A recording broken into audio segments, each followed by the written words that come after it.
On est bon? Ok, c'est une grande première pour nous. Quelle sorte d'énergie est-ce que tu connais? On peut utiliser l'énergie solaire, l'énergie à partir de l'eau, plein de sortes d'énergie. Il y a l'hydro, il y a l'énergie nucléaire, il y a le charbon, il y a le fioul à voler. Si on groupe en catégories, tu peux avoir les énergies renouvelables, tout ce qui est thermique à base d'hydrocarbures, ça fait une deuxième grosse catégorie. Puis après tout ce qui est énergie humaine. Et comment est-ce que tu définirais l'énergie, toi? Là, ça devient compliqué. L'énergie, Non, c'est pas évident du tout. c'est quelque chose qui va produire de la chaleur ou produire de l'électricité. C'est une réaction chimique ou physique. Quelque chose qui crée un mouvement ou quelque chose qui entraîne. J'ai fait. Alors, c'est ce qui permet de produire une accélération. Dernière question. Oui. Est-ce que vous pensez que tout n'est qu'énergie dans l'univers? Ouais, je pense. Ouais. C'est ce qu'on dit. Ensuite, est-ce que tout est énergie? Oui, parce que rien que pour marcher, il faut quand même pas mal d'énergie. Tout est énergie. Je crois qu'une grosse partie est quand même énergie, ne serait-ce que la mer, là. Ouais. Et est-ce que d'après vous, quand on dit que tout n'est qu'énergie, est-ce que c'est vrai ou pas? Tu es d'accord? Moi, je dis que oui. Oui. Oui. D'accord, Nous sommes des êtres d'énergie, en tous les cas D'accord. aussi. très bien. Quel est votre avis sur la question? Le même. Le Sinon, même. après, je vais avoir des problèmes. Évidemment, d'accord. Le mot énergie nous est tous familier, on l'entend et on l'emploie quasiment tous les jours, si bien qu'on a l'impression de savoir ce qu'il veut dire. Mais d'où vient-il vraiment? Que signifie-t-il en physique? Et est-ce que, comme on l'entend souvent, tout n'est qu'énergie?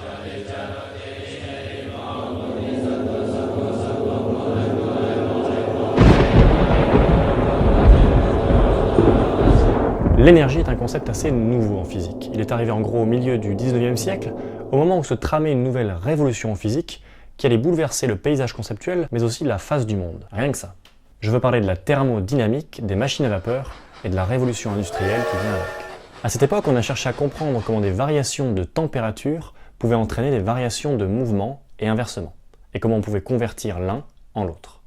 L'énergie est donc apparue dans ce contexte alors que l'on découvrait de nouvelles transformations et qu'un concept nous manquait pour bien les décrire.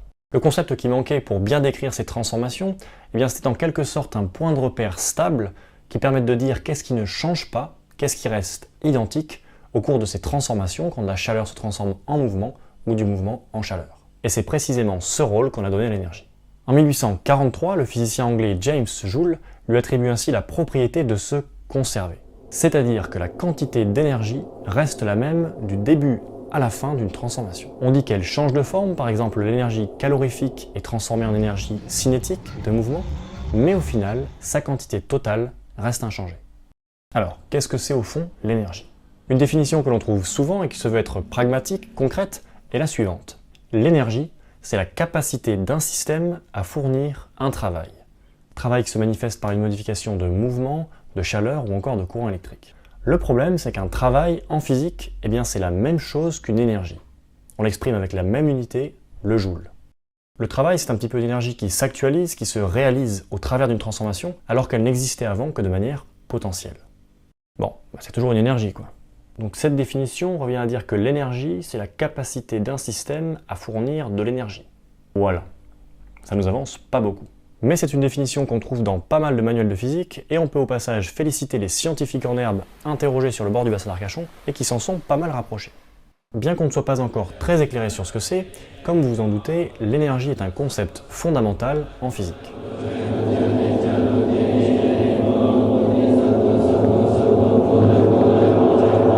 Une question que je me suis souvent posée quand j'ai découvert la physique, c'est de quoi est fait l'univers? Quand on décortique chaque petit élément de matière ou de rayonnement, qu'est-ce qui reste? Quelle est l'entité de base qui sert à fabriquer toutes les autres? Et pendant longtemps, comme beaucoup de physiciens, j'ai pensé que l'énergie était le bon candidat pour jouer ce rôle. Tout d'abord parce qu'on en trouve absolument partout. On en trouve dans la matière, sous forme d'énergie de cohésion de la matière. Et c'est Einstein lui-même qui nous a révélé que la matière n'est qu'une forme d'énergie, si l'on en croit sa célèbre formule E, l'énergie, est égale à m, la masse, fois c2, la vitesse de la lumière au carré. Il y a également de l'énergie dans tout rayonnement, que ce soit de la lumière, des infrarouges, des ultraviolets, des rayons X ou des rayons gamma, on associe une énergie à chaque onde et à chaque petite entité d'onde qu'on appelle des photons. Mais même quand il n'y a pas de matière et pas de rayonnement, dans le vide quoi, eh bien il y a quand même de l'énergie. C'est l'énergie du vide et le phénomène des fluctuations du vide qui apparaît en physique quantique. L'énergie remplit donc le vide, qui ne l'est plus vraiment du coup. Ou alors l'énergie, c'est ce qui peut remplir le vide tout en le laissant vide. Alors l'énergie, c'est quelque chose ou c'est rien? Est-ce qu'on ne serait pas en train de se laisser piéger par les mots qu'on emploie?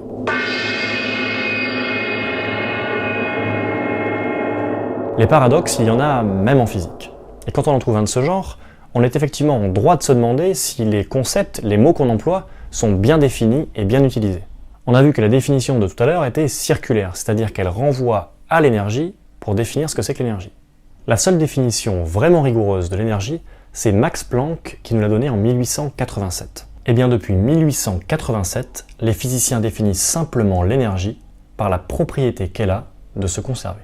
L'énergie, c'est juste ce qui ne change pas au cours d'une transformation. C'est ce qui ne change pas quand tout le reste change. Et c'est tout. On ne peut rien en dire de plus. L'énergie, ce n'est pas de la matière. On peut éventuellement dire que la matière, c'est de l'énergie, mais toute énergie n'est pas forcément de la matière. Ce n'est pas non plus uniquement un rayonnement. Ce n'est pas une substance, ce n'est pas quelque chose que l'on voit, pas même quelque chose que l'on mesure directement, parce que l'on ne mesure jamais vraiment une énergie. Ce que l'on mesure, ce sont les conséquences de ce qu'on attribue à cette transformation. Et si on définissait l'énergie par sa fonction, c'est-à-dire par le rôle qu'on lui a demandé de jouer pour nous? Alors, quand on dit que tout n'est qu'énergie, est-ce que ça nous avance beaucoup? C'est presque comme si on disait deux fois la même chose en fait, presque un pléonasme. Puisqu'on a justement créé l'énergie pour qu'il y en ait partout et tout le temps, que ce soit un référent stable et universel, une sorte de référence à laquelle se raccrocher quand on est un peu perdu face à un changement.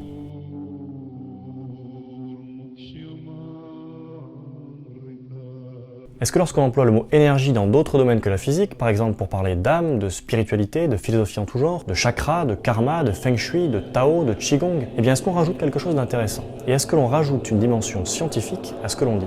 Eh bien, pas vraiment non plus. C'est certainement utile pour communiquer, se faire comprendre, mais ça s'arrête à peu près là. Attends, mais puisqu'en science on emploie tout le temps le mot énergie, est-ce que la science est vraiment scientifique? Si vous trouvez les conclusions de cette vidéo un peu déroutantes, eh bien c'est normal. Sachez que cette difficulté pour comprendre et définir ce que c'est que l'énergie, eh bien on la retrouve aussi pour comprendre tous les principaux concepts de la physique. Le temps, l'espace, la mesure, l'entropie, l'information, tous ces concepts sont difficiles à comprendre et il y a encore aujourd'hui débat sur le sens qu'on doit leur donner. C'est d'ailleurs là qu'intervient une réflexion philosophique, et donc ce qu'on appelle la philosophie des sciences ou encore l'épistémologie. Un point de vue intéressant selon moi est de dire que la physique nous parle autant de nous-mêmes que du monde extérieur.